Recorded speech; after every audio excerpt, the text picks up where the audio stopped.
मैं तो जरूर जाऊंगा, चाहे कोई छुट्टी दे या ना दे। बलदेव सब लड़कों को सर्कस देखने चलने की सलाह दे रहा है। बात यह थी कि स्कूल के पास एक मैदान में एक सर्कस आया हुआ था।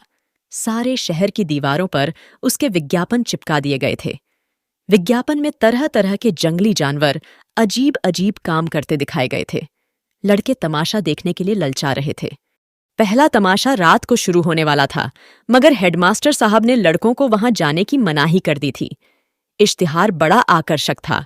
आ गया है, आ गया है। जिस तमाशे की आप लोग भूख प्यास छोड़कर इंतजार कर रहे थे, वही बंबई सर्कस आ गया है। आइए और तमाशे का आनंद उठाइए।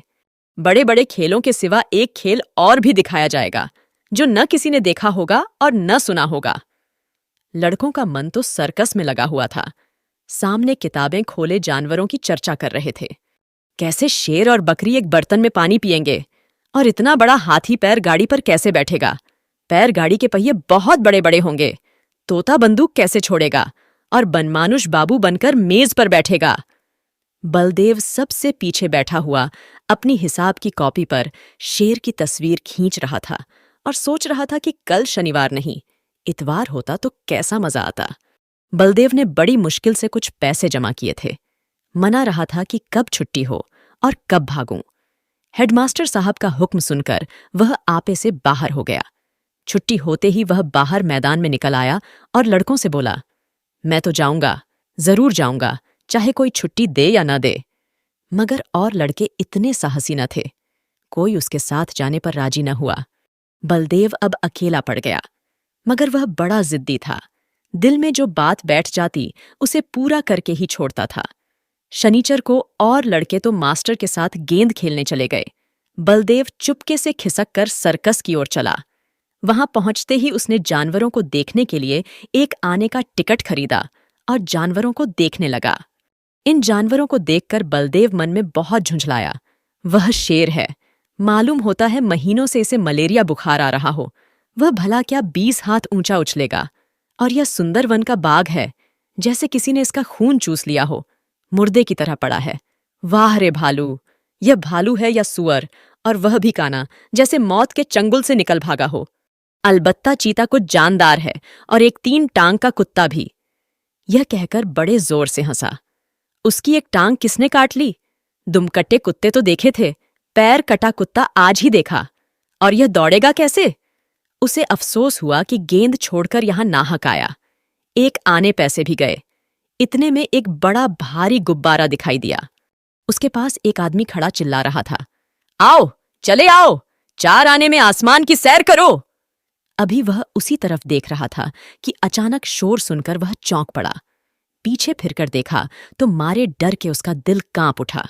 वहीं चीता न जाने किस तरह पिंजरे से निकलकर उसी की तरफ दौड़ा चला आ रहा था। बलदेव जान लेकर भागा।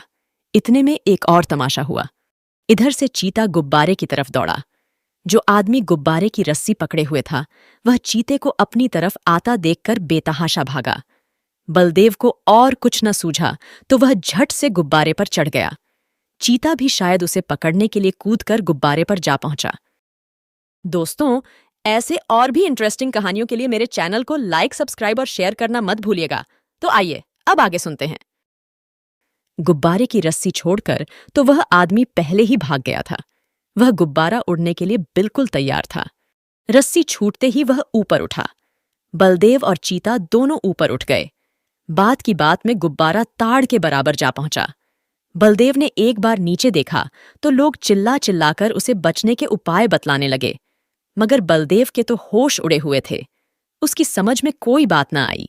ज्यों-ज्यों गुब्बारा ऊपर उठता जाता था, चीते की जान निकली जाती थी। उसकी समझ में न आता था कि कौन मुझे आसमान की ओर ले जाता है।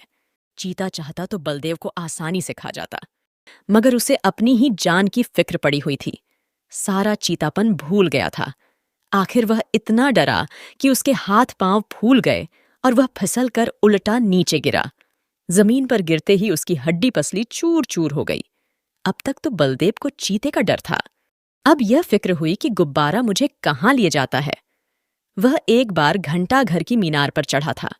ऊपर से उसे नीचे के आदमी खिलौनों से और घर घरौदों से लगते थे। मगर इस वक्त वह उससे कई गुना ऊंचा था। एकाएक उसे एक बात याद आ गई। उसने किसी किताब में पढ़ा था कि गुब्बारे का मुंह खोल देने से गैस निकल जाती है और गुब्बारा नीचे उतर आता है। मगर उसे यह न मालूम था कि मुंह बहुत धीरे धीरे खोलना चाहिए। उसने एकदम उसका मुंह खोल दिया और गुब्बारा बड़े जोर से गिरने लगा। जब वह जमीन से थोड़ी ऊंचाई पर आ गया तो उसने नीचे की तरफ देखा। दरिया बह रहा था। फिर तो वह रस्सी छोड़कर दरिया में कूद पड़ा और तैर कर निकल आया। जान बची तो लाखों पाए, लौट के बुद्धू घर को आए। तो मुंशी प्रेमचंद की यह कहानी यहीं खत्म होती है। और हाँ, अगर आप कोई अपने पसंद की कहानी सुनना चाहते हैं तो कमेंट में जरूर बताइए, मैं कोशिश करूंगी। और प्लीज लाइक और सब्सक्राइब करना मत भूलिएगा। सुनने के लिए धन्यवाद।